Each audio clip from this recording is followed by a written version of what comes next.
जय हिंद दोस्तों। आज समझेंगे कि रशिया और यूक्रेन का जो विवाद है वो एक्चुअल में किस बात पे है। मतलब ये जो यूक्रेन और रशिया का जो विवाद चल रहा है, युद्ध की स्थिति तक बन चुकी है, वहाँ युद्ध चल भी रहे हैं। तो वो एक्चुअल उसके पीछे कारण क्या है, मुद्दा क्या है, क्यों ऐसा हो रहा है। तो उसको समझने के लिए सबसे पहले जो है जरूरी चीज़ जो है समझना, वो ये है कि सोवियत संघ क्या था। उसी से जो है ये सारा का सारा मैटर निकला हुआ है। अब सोवियत संघ क्या था दोस्तों, इसको बोला जाता था union of Soviet socialist Republic, मतलब सोवियत समाजवादी गणतंत्रों का संघ। और इसमें जो है अपने समय का ये बहुत बड़ा एक संघ रहा है, यानी कि एक तरीके से कह लीजिए यूनाइटेड स्टेट जैसे आज अमेरिका है। तो उस समय पर यहाँ ये जो सबसे बड़ी सत्ता या सबसे बड़ा देश कह लीजिए वो था सोवियत संघ। और इसका जो एरिया था कोई 86,49,500 वर्ग मील में रहा। और इसमें जो है 15 देश आते थे, 15 स्वशासित गणतंत्र। स्वशासित का मतलब यहाँ पर यह है जो खुद का शासन जिनमें लागू होता हो।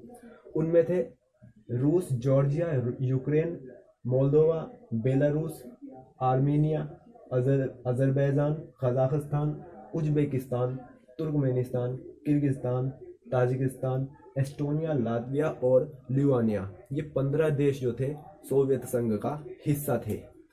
और इनमें से जो है ये तीन देश जो है ना, एस्टोनिया, लातविया और लिथुआनिया, ये तीनों देश सेकेंड वर्ल्ड वॉर के बाद इन तीनों का विलय हुआ था सोवियत संघ में। अब यहाँ पर जो समझने वाली बात है, पहले पहले जो आपको जो है स्क्रीन पे अपने दिखाई दे रहा होगा नक्शा, इसमें आप देख सकते हैं ये पूरे के पूरे देश जो हैं, जितने भी आपको दिखाई दे रहे हैं ये 15 देश, ये पूरे के पूरे सोवियत संघ का हिस्सा थे। और यहाँ पर फिर समझने वाली बात ये है कि इसका अस्तित्व जो रहा, मतलब ये कब तक अस्तित्व में रहा सोवियत संघ, सन 1922 से सन 1991 तक। अब 91 में क्या हुआ, इसका पतन हुआ। कैसे, इसका पतन किसने करवाया? पश्चिमी देशों ने जो है इसका पतन करवाया गया, ऐसा आता है और बताया जाता है। और खासकर अमेरिका का इसमें नाम लिया जाता है। तो 21 दिसंबर 1991 को क्या हुआ, इन 15 देशों में से 11 देशों ने, 11 गणतंत्रों ने ये एक घोषणा कर दी कि अब ये स्वतंत्र हैं। और स्वतंत्र एक इन्होंने सब अलग अलग हो गए हैं स्वतंत्र। तो अब जो है संयुक्त ये सोवियत संघ नहीं रहा। इन इन सब ने जो है ये घोषणा कर दी। अब जब ये घोषणा कर दी गई तो यहाँ पर 11 देशों ने तो घोषणा कर दी, लेकिन ये जो जॉर्जिया था 12वां देश, ये एक प्रेक्षक के रूप में मौजूद था। अब प्रेक्षक क्या होता है? प्रेक्षक होता है तमाशा देखने वाला कह लीजिए, या फिर कोई खेल चल रहा है उसको देखता है, उसको बोलते हैं प्रेक्षक। या फिर अपना अपना मतलब सीधा करने वाला, उसको बोलते हैं प्रेक्षक। तो ये यहाँ पर प्रेक्षक के तरीके से जो है मौजूद था। कौन? जॉर्जिया। और इस संघ का सबसे बड़ा देश तो था रशिया, और दूसरा सबसे बड़ा देश था यूक्रेन। ठीक है ना। अब यहाँ पर खासकर ये तीन जो देश थे, यहाँ मैं लास्ट में ही लिखा है इनको, एस्टोनिया, लातविया और लिथुआनिया, इन तीन देशों ने क्या किया, ये मतलब इनकी सरकारें क्या थी, ये मानती थी कि ये कभी भी सोवियत संघ का हिस्सा थे ही नहीं, यानी कि सोवियत संघ का कभी ये अंश नहीं थे। लेकिन यहीं पर रशिया जो थी, अभी देखिए ये जो 15 देश थे ना, सब एक तो सब स्वशासित थे, यानी कि सबकी अपनी अपनी सरकारें थी, सबके अपने अपने राष्ट्रपति थे, प्रधानमंत्री थे, ऐसे समझिए। लेकिन उन सबके ऊपर एक हेड भी तो होता है ना। तो वो हेड कौन था इनका? सबसे बड़ा जो गणतंत्र था किसका? सोवियत संघ का। क्या था? रूसी सोवियत संघीय समाजवादी गणतंत्र, इसको इंग्लिश में बोलते हैं Russian Soviet federative socialist Republic. ये जो है एक तरीके से इसको सेंट्रल गवर्नमेंट समझिए इन 15 देशों की। ठीक है। लेकिन इनकी तीनों की सरकारें अपने आप में नहीं मानती थी कि ये कभी सोवियत संघ का हिस्सा रहे। लेकिन ये जो वहाँ का जो पूरा का पूरा समाजवादी गणतंत्र था, संघीय गणतंत्र था, वो कहता था कि ये हमेशा से ही, जब से सोवियत संघ बना है तभी से, उससे पहले से ही ये तीनों देश इसका वैध अंश थे। वैध अंश मतलब शुरुआत से ही जो है हिस्सा थे। और इसी के चलते जो है जब इनका विलय हुआ सेकेंड वर्ल्ड वॉर के बाद, तभी से जो है पश्चिमी देश अमेरिका, ब्रिटेन जैसे देश भी नहीं मानते कि ये तीनों एस्टोनिया, लातविया और लिथुआनिया सोवियत संघ का हिस्सा रहे। अभी दूसरी चीज यहाँ पर समझने वाली है, वो है यूक्रेन। यूक्रेन की जो है भौगोलिक स्थिति समझिए। आप जो है अपने स्क्रीन पे यूक्रेन का नक्शा देख पा रहे होंगे। तो यहीं पर आप यूक्रेन को देख पा रहे होंगे। यूक्रेन जो है दोस्तों 1991 में, जैसे मैंने बताया, इसका पतन हुआ, तो 1991 में ये यूक्रेन भी आज़ाद हुआ एक तरीके से। अब जब ये आज़ाद हुआ तो करीब करीब 3 करोड़ रूस के लोग, रूसी व्यक्तियाँ जो थे, ये वहाँ के नागरिक थे, जो वो यूक्रेन में ही, मतलब मूल निवासी जो रूस के थे वो यूक्रेन में चले गए, क्योंकि जब आज़ाद हुआ, बंटवारा हुआ, तो वो वहाँ चले गए। अब इनकी क्या खास बात थी कि ये लोग भी रशियन भाषा ही बोलते थे। जहाँ पर आप देख पा रहे हो नक्शे में, यहाँ पर जो है सबसे पहले रूस ने इन्हीं पर जो है अपना कब्जा किया। और आप देख पा रहे हो नक्शे में जो है यूक्रेन की जो है, यूक्रेन चारों तरफ से घिरा हुआ है। रोमानिया, हंगरी, रूस, बेलारूस, इन सबसे इसकी सीमाएं लगती हैं, ठीक है ना। अब यहाँ पर एक आप नीचे देख पा रहे होंगे क्रीमिया। ये जो क्रीमिया है, सारा मुद्दा इसी के ऊपर है। अभी आप समझिए क्रीमिया के ऊपर कैसे है। अभी यहाँ पर समझिए क्रीमिया है ना, ये आप नक्शे में देख पा रहे हो अगर, तो क्रीमिया ही जो है यहाँ पर मेन चीज समझने वाली है।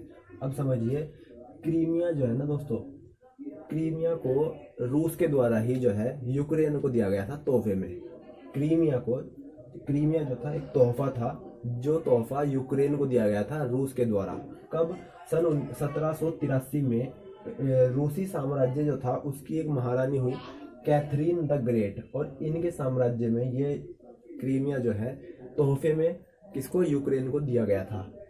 अब यहाँ पर जो समझने वाली बात है वो ये है कि 21 दिसंबर जब 1991 को सोवियत संघ टूटा, तो क्या हुआ, ये क्या बोलते हैं, यूक्रेन और रूस दोनों सब अलग अलग हो गए। जब सोवियत संघ टूटा तो क्रीमिया को लेकर दोनों देशों के बीच जो है तनातनी हमेशा बनी रहती थी, कि वो कहता था कि ये मेरे हिस्से में है, वो कहता था मेरे हिस्से में है।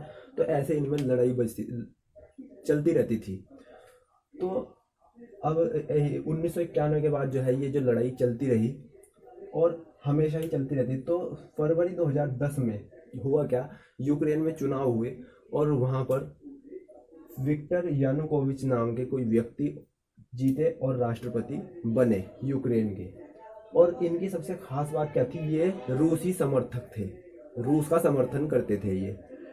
और यहाँ पर देखिए दोस्तों, नाटो क्या होता है, पहले नाटो समझिए। नाटो जो है बहुत एक अलग टॉपिक है वैसे तो, पर थोड़ा थोड़ा आपको समझा देता हूँ। यहाँ नाटो क्या है, नॉर्थ अटलांटिक ट्रीटी ऑर्गेनाइजेशन। मतलब इसमें क्या है, ब्रिटेन और अमेरिका समेत 30 देश जो है इस ऑर्गेनाइजेशन का हिस्सा है, इस संगठन का हिस्सा है।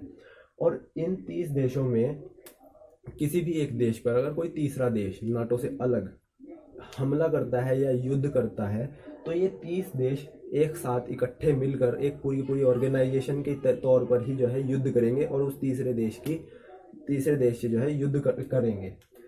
तो अब इन्होंने क्या किया, क्योंकि ये रूस के समर्थक थे, तो इन्होंने क्या किया, यहाँ पर नवंबर 2013 को नाटो में जुड़ने से मना कर दिया।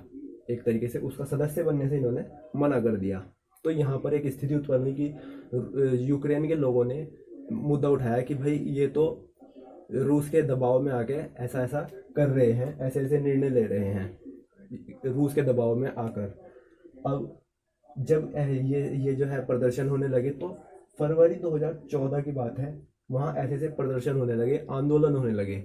अब इन आंदोलन जब हुए तो जो यूक्रेन की जो आर्मी थी उन्होंने क्या किया, कुछ गोलीबारी करी, तो वहाँ के कुछ प्रदर्शनकारी जो है मर गए उस हिंसक झड़प में, वो लोग कुछ मरे। तो उनमें से क्या हुआ, जब ये हिंसक झड़प में बदल गया, ये प्रदर्शन हिंसक हो गया, तो ये जो राष्ट्रपति थे विक्टर यानुकोविच, इन्होंने क्या किया, ये देश छोड़कर भाग गए। अब जब ये देश छोड़कर भाग गए तो वहां पर क्या हुआ, विपक्ष का कब्जा हो गया, विपक्ष ने वहां पर सत्ता ग्रहण कर ली।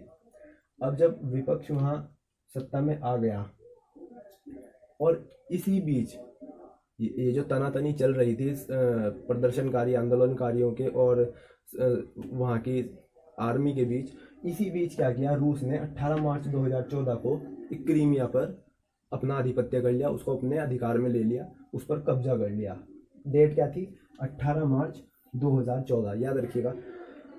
इस डेट को जो है क्रीमिया रूस के कब्जे में आ गया, और यही जो है एक मेन मुद्दा है। तब से आज तक जो है युद्ध की स्थिति हमेशा इनके बीच में जो है तकरार बनी रहती है, यूक्रेन और रूस के बीच में। और अभी यहाँ पर जो है देखिए, यूक्रेन से सीखने वाली जो बात है वो ये है कि यूक्रेन में एक मार्शल लॉ ये लागू कर दिया गया है, वहाँ की सरकार ने लागू किया है। अब मार्शल लॉ क्या होता है दोस्तों? इसके तहत जो 18 से 60 साल के जो पुरुष हैं वो आर्मी में हिस्सा लेंगे, एक बतौर एक जवान वो लड़ेंगे अपने देश के लिए। ये बहुत बड़ी सीखने की चीज़ है हमारे लिए। अगर कभी भारत पर भी ऐसी सिचुएशन आती है तो यहाँ के नागरिकों को, जो यहाँ के पुरुष नागरिक हैं, उनको तो एक तरीके से उनको तो समझना चाहिए कि वो इस चीज़ के लिए एकदम तैयार रहें। और मैं तो ये भी कहता हूँ कि हम सभी लोगों के लिए ना, भारत में जितने भी लोग हैं सबके लिए आर्मी ट्रेनिंग तो कंपलसरी ही होनी चाहिए, कम से कम 3-4 साल की तो होनी ही चाहिए। उससे क्या होगा, एक सेल्फ डिफेंस जो है आप लोग और हम सब लोग जो है सीख जाएंगे।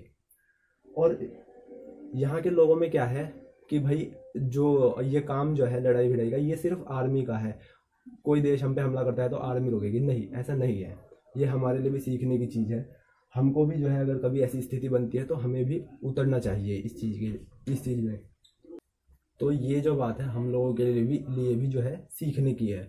और जहाँ तक मेरा अंदाजा है आप लोग काफ़ी हद तक जो है समझ पाए होंगे कि विवाद एक्चुअल में है क्या, किस मुद्दे के लिए जो है यहाँ ये जो युद्ध की स्थिति बनी हुई है। युद्ध आरंभ भी हो ही गया है लगभग, वहाँ पर जो है आपको पता ही है, न्यूज़ तो सभी देख रहे होंगे। वहाँ इस दौरान जो है कई लोग मारे भी गए हैं, और रूसी सेना ने जो है कीव तक जो है कब्जा कर लिया है। एक तरीके से कीव पर भी उनका आधिपत्य हो गया है। कीव जो है यूक्रेन की राजधानी है।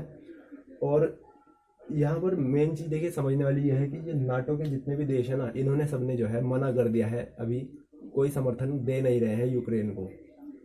और बाकी आप सब भी जो है समझदार हैं, आपको जो है जो भी कुछ समझ में आया अभी बताइए कमेंट करके कि एक्चुअल में जो है रूस सही कर रहा है या रूस सही है या यूक्रेन सही है। तो आप लोग भी समझदार हैं, कमेंट करके ज़रूर बताइएगा। और वीडियो कैसा लगा आपको वो भी बताइएगा। थैंक्स फॉर वॉचिंग, और मैं मिलता हूँ आपसे अगले वीडियो में।